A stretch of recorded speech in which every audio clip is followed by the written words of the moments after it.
اور لشکر کا کمانڈر ہے امیر یزید، اور لشکر کا کمانڈر ہے امیر یزید، اور لشکر کا کمانڈر ہے امیر یزید۔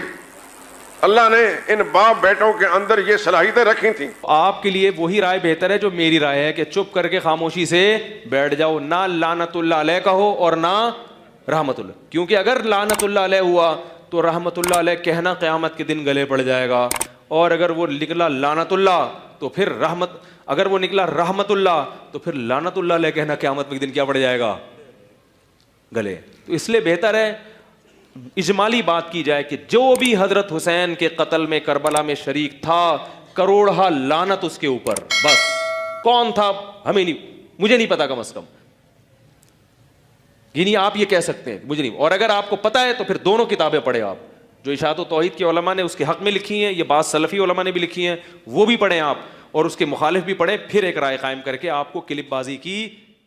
میرے بھائیوں اگر مان بھی لیا جائے کہ وہ قاتل ہے، فاسق و فاجر ہے، تو میرے بھائیوں ہماری دعائیں، میں اور آپ ہمیشہ یہ دعا نہیں کرتے اے اللہ سارے مسلمانوں کو معاف کر دے، کرتے ہیں کہ نہیں کرتے؟ تو اس میں یزید شامل ہوتا ہے کہ نہیں ہوتا؟ تو کتنے مسلمان ہیں جو کہتے ہیں اللہ مسلمانوں کو معاف کر دے؟ تو یزید بھی اس میں شامل ہو رہا ہے۔ اور اگر آپ کہتے ہیں کہ یزید اس میں شامل نہیں ہے تو یہ تو آپ بات مانیں گے کہ یزید کے اوپر ایک وقت میں، ایک دن میں ہزاروں لاکھوں لعنتیں ہوتی ہیں، ایسے ہے کہ نہیں ہے؟ اور یہ ساری لعنتیں، یہ ساری گالیاں روز قیامت اس کے لیے نیکیاں بن جائیں گی۔ کیا بن جائیں گی؟ بات ہوئی ہے اب تیری طرف سے شروع، انتہا اب ہم کریں گے۔ اب تجھے بتانا پڑے گا جس کا تو نے دفاع کرنے کی کوشش کی، کھل کے آ، یزید کا دفاع کرنا ہے پھر پورے دن کا مسلمان بن، چھپ چھپ کے یزید کا دفاع کیسا؟ پھر پڑھ یزید کا کردار پڑھ، آ ہماری آنکھوں کے سامنے ہم پڑھتے ہیں حسین کا شجرہ، تو بتا یزید کا شجرہ۔ حسین 3 شبان کو مدینے میں بطول کے گھر قرآن بن کے نازل ہوا، یزید شام اور حمص کے درمیانی علاقہ تدمر میں حاکم شام کے گھر عذاب بن کے نازل ہوا۔ یزید کو پیدا ہوتے ہی گھٹی شراب کی دی گئی، حسین نے پیدا ہوتے ہی رسول کی زبان چوسی۔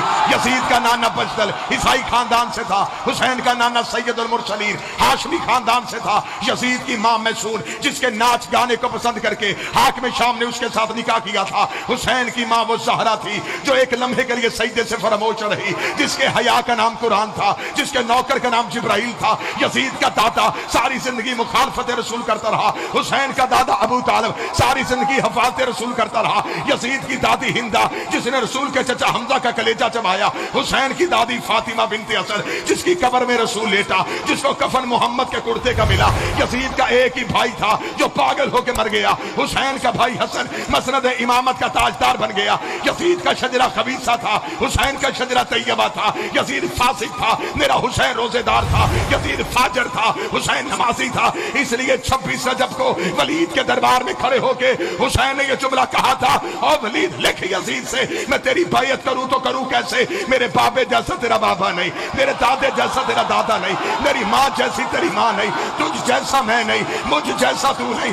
اپنے لاکھوں لے کے تو آ، اپنے 72 لے کے میں آتا ہوں، قیامت تک کے لیے ہر حلال زادے کو یہ کہنے پہ مجبور کروں گا، حسین زندہ باد ہے، یزید مردہ۔